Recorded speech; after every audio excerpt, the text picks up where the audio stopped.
ଗୋପାଳ ନାମକ ଏକ ବ୍ୟକ୍ତି ଛୋଟ ଗାଁରେ ରହୁଥିଲା।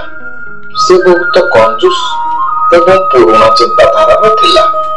ସେ ଘରେ ଗୋଟିଏ ଶୌଚାଳୟ କରିଥିଲା, କିନ୍ତୁ ସେ ଶୌଚାଳୟକୁ ନ ଯାଇ ସବୁବେଳେ ବାହାରକୁ ଝାଡ଼ା ଯାଉଥିଲା।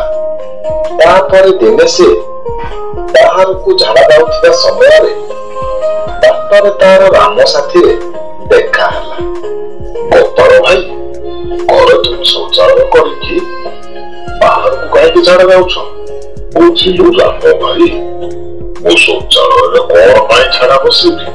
ଶୌଚାଳୟରେ ଝାଡ଼ା ବସିବି ଶୌଚାଳୟ ଧରିବା ପାଇଁ ଫିନାଇଲ, ହାରପିକ କେତେ କଣ ଦରକାର? ଏତେ ପଇସା ମୁଁ କଣ ପାଇଁ ଖର୍ଚ୍ଚ କରିବି? ମୁଁ ବାହାରକୁ ଝାଡ଼ା ଦେଲେ ଆରାମରେ ଝାଡ଼ା ବସି ଆସିବି। ଗୋପାଳ ଭାଇ, ତୁମ ଭଳିଆ କିଛି ଲୋକ ବାହାରେ ଝାଡ଼ା ଫେରୁଥିବାରୁ ସେଥିପାଇଁ ବହୁତ ଲୋକ ହଇଜାରେ ମୃତ୍ୟୁବରଣ କରୁଛନ୍ତି।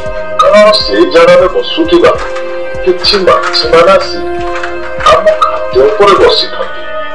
କିନ୍ତୁ ଗୋପାଳ ରାମ କଥାକୁ ଧ୍ୟାନ ନ ଦେଇ ତା ବାଟରେ ସେ ଚାଲିଗଲା। ଏମିତି କିଛି ଦିନ ବିତିଗଲା। ଖରା ଦିନ ଯାଇ ବର୍ଷା ଋତୁ ଆସିଲା। ବନ୍ଧ, ଗାଡ଼ିଆ, ପୋଖରୀ ଚାରିଆଡେ ପାଣି ଭର୍ତ୍ତି ହୋଇଗଲା।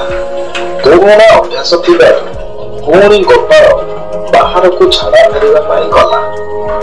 ତାପରେ ଏମିତି ଦିନେ ତାର ଦେହ ଖରାପ ହେବାରୁ ଚିକିତ୍ସା କରିବା ନିମନ୍ତେ ଡାକ୍ତରଙ୍କ ନିକଟକୁ ଗଲା। ଡାକ୍ତର ବାବୁ, ମୋ ଦେହ ଜମା ଭଲ ଲାଗୁନି। ବହୁତ ପେଟ ବଥା ହେବା ସହ ବାନ୍ତି ଏବଂ ଜ୍ୱର ହଉଛି। ଆଚ୍ଛା, ଠିକ ଅଛି, ମୁଁ ଔଷଧ ତୁମକୁ ଦେଇଦେଉଛି। ତମେ ଏହାକୁ ସବୁଦିନ ଖାଇବ ଏବଂ ବାହାରକୁ ଝାଡ଼ା ଯିବ ନାହିଁ କିମ୍ବା ବାସି ଖାଦ୍ୟ ଖାଇବ ନାହିଁ। ତାପରେ ଗୋପାଳ ସେହି ଔଷଧ ଖାଇବା ଦ୍ୱାରା ତାହାର ଦେହ ଭଲ ହେଲା। ସେ ତା ଭୁଲର ପଶ୍ଚାତାପ କଲା ଏବଂ ସେହିଦିନ ଠାରୁ ନିଜ ଘରେ କରିଥିବା ଶୌଚାଳୟକୁ ଗୋପାଳ ଝାଡ଼ା ଫେରିବାକୁ ଚାହେଁ ଏବଂ ସମସ୍ତଙ୍କୁ ନିଜ ଘରେ ଶୌଚାଳୟରେ ଝାଡ଼ା ଯିବାକୁ କହେ।